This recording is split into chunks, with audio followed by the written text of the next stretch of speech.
Here is another type of problem in which we will use the T-chart method and the mountains and hills method to solve an elapsed time problem.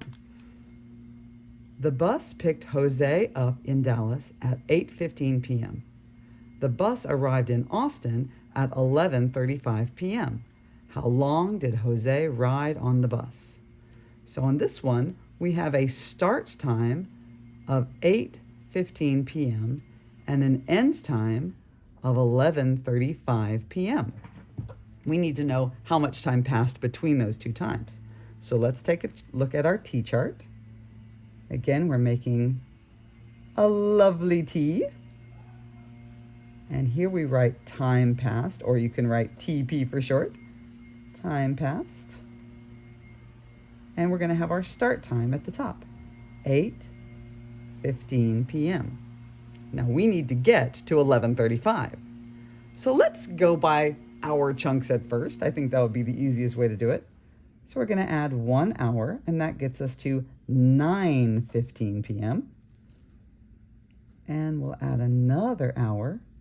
That gets us to 10:15 p.m. Now let's take a look. We're getting to 11:35, so we can add another hour. One more hour will get us to 11:15 p.m. Now we need to get from 11:15 to 11:35.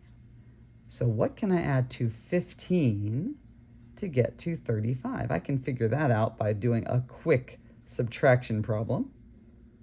5 minus 5 is 0, 3 minus 1 is 2. I just need 20 more minutes. So I can go ahead and add those 20 minutes and get to 11:35. We're at our 11:35. Now we just need to figure out how much time has passed by adding up our time passed. We have 0 in our ones column or I should say in our ones in the minutes column, and 2 in our tens in the minutes column. We've added our minutes and we come up with 20 minutes. And our hours are 3 hours and 20 minutes. Now we can write that into a full sentence. Jose spent 3 hours and 20 minutes on the bus. Now let's take a look at that same problem using the mountains and hills method. So we're going to draw ourselves a lovely line. I like to draw it right on the line that is already there. And I go between the margins, between those red lines.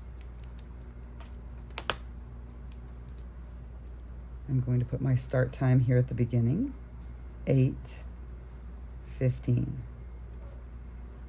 And I know I need to get to 11:35. I'm going to write that over here. I'm not going to put it on my timeline yet because I'm not sure where I will be.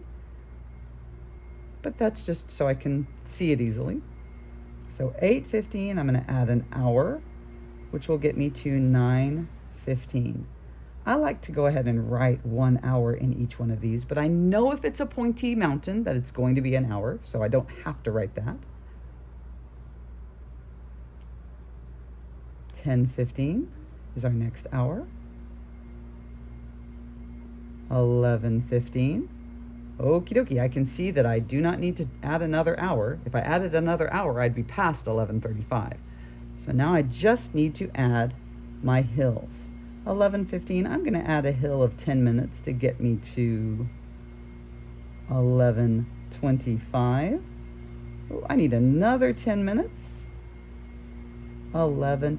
You know what? I'm going to go back because if I didn't already know the answer, I probably wouldn't have chosen 10 minutes because I'm at 11:15. I need to get to 11:35. I bet you I'd have gone 15 minutes because I love those 15-minute chunks. And that gets me to 11:30. Now I only need a little hill of 5 minutes to get me to 11:35. Now I just add up the time. 1 hour, 1 hour, 1 hour. That's 3 hours. 15 minutes plus 5 minutes, 20 minutes. Jose spent 3 hours and 15